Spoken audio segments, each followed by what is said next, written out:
Baking soda, vinegar కలయిక సింక్లోని అడ్డంకులను తొలగించడంలో అత్యంత సమర్థవంతంగా పనిచేస్తోంది.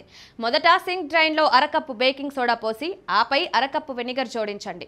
ఈ రెండు కలిసినప్పుడు బుడగలు ఏర్పడతాయి. ఇవి పైప్లోని కొవ్వు, ఆహార అవశేషాలను కరిగిస్తాయి. 15 నుండి 20 నిమిషాలు అలాగే ఉంచి ఆ తర్వాత వేడి నీటిని పోసి శుభ్రం చేయండి. ఈ పద్ధతి చిన్న అడ్డంకులను తొలగించడానికి చాలా ఉపయోగకరం. సింక్లో కొవ్వు లేదా నూనె అవశేషాల వల్ల అడ్డంకి ఏర్పడినట్లయితే వేడి నీరు, డిష్ సబ్బు ఉపయోగించడం ఒక సులభమైన పరిష్కారం. 1 లీటర్ నీటిని దాదాపు ఉడకబెట్టే స్థాయి వరకు వేడి చేసి దానిలో 2 టేబుల్ స్పూన్ల డిష్ సబ్బు కలపండి. ఈ మిశ్రమాన్ని నెమ్మదిగా సింక్ డ్రైన్లో పోసి కొన్ని నిమిషాలు వేచి ఉంచండి. ఆ తర్వాత మరో రౌండ్ వేడి నీటిని పోసి శుభ్రం చేయండి. ఈ పద్ధతిని కొవ్వును కరిగించి పైప్ను క్లియర్ చేస్తుంది. నిమ్మరసంలోని సిట్రిక్ ఆమ్లం, ఉప్పు కలయిక సింక్లోని మరకలను, చిన్న అడ్డంకులను తొలగించడంలో సహాయపడుతుంది. ఒక గిన్నెలో అరకప్పు ఉప్పు, 1 నిమ్మరసాన్ని కలిపి ఈ మిశ్రమాన్ని సింక్ డ్రైన్లో పోసి 10 నుండి 15 నిమిషాలు అలాగే ఉంచండి. ఆ తర్వాత వేడి నీటితో శుభ్రం చేయండి. ఈ పద్ధతి సింక్ను శుభ్రంగా ఉంచడమే కాకుండా దుర్వాసనను కూడా తొలగిస్తుంది.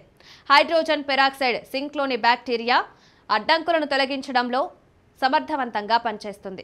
అరకప్పు హైడ్రోజన్ పెరాక్సైడ్ను సింక్ డ్రైన్లో పోసి 10 నిమిషాలు అలాగే ఉంచండి. ఆ తర్వాత వేడి నీటితో శుభ్రం చేయండి.